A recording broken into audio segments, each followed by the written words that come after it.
ಅಲ್ಲಿ ಸ್ಟ್ರೈಟಾಗಿ ಇಲ್ಲೊಂದು ಲೈನ್ ಹಾಕ್ಕೊಳ್ಳಿ. ಕರೆಕ್ಟಾಗಿ ಇರುತ್ತೆ ಪೀಸು. 1/2 ಇಂಚು ಮಾರ್ಜಿನ್ ಬಿಟ್ಕೊಳ್ಳಿ.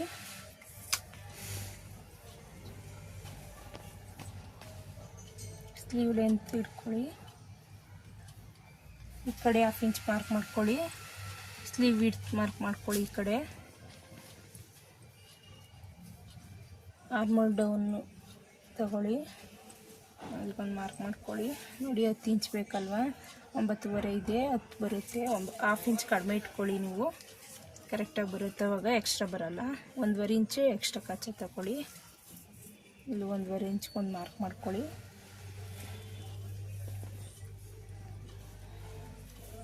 ಇಲ್ಲ ಸ್ಟ್ರೈಟಾಗಿ ಒಂದು ಮಾರ್ಕ್ ಮಾಡ್ಕೊಳ್ಳಿ ಈ ಥರ. ನೆಕ್ಸ್ಟು ನಾನು ಸ್ಲೀವ್ ಕಟ್ಟಿಂಗ್ ಒಂದು ಹಾಕಿದ್ದೀನಿ ಶಾರ್ಟ್ಸಲ್ಲಿ. ನೋಡಿ ಗೊತ್ತಾಗಿಲ್ಲ ಅಂದರೆ ಸ್ಲೀವ್ ಕಟ್ಟಿಂಗ್ ಒಂದು ಮಾಡ್ತೀನಿ, ಕಾಮೆಂಟ್ ಮಾಡಿ. ಇಲ್ಲೊಂದು ಸ್ಟ್ರೈಟ್ ಲೈನ್ ಹಾಕ್ಕೊಳ್ಳಿ. 1.5 ಇಂಚ್ ಮಾರ್ಜಿನ್ ಬಿಟ್ಕೊಳ್ಳಿ.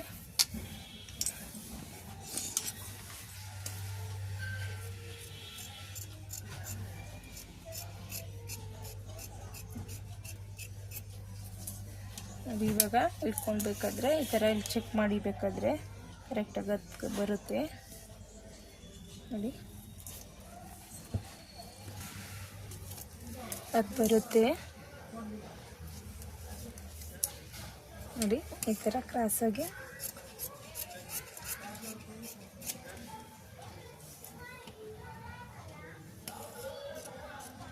ಇದನ್ನೇ ಹಚ್ಚಾಡ್ಕೊಳ್ಳಿ ಸೆಂಟ್ರಿಗೆ. ಎಕ್ಸ್ಟ್ರಾ ಪೀಸೇ ಯಾವ ಥರ ಕೊಡೋದು ಅಂತ ತೋರಿಸ್ತೀನಿ.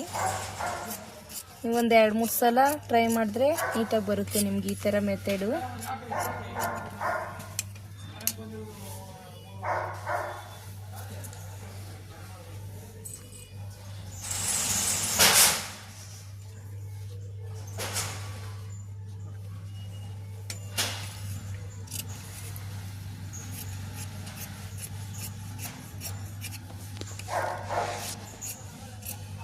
ಒಂದು 1/2 ಇಂಚ್ ಮಾರ್ಕ್ ಎಕ್ಸ್ಟ್ರಾ ಬಿಟ್ಕೊಂಡು ಇಲ್ಲಿ ಕಟ್ ಮಾಡಿ ತೆಗೀರಿ ಅದೇ ಶೇಪಲ್ಲಿ.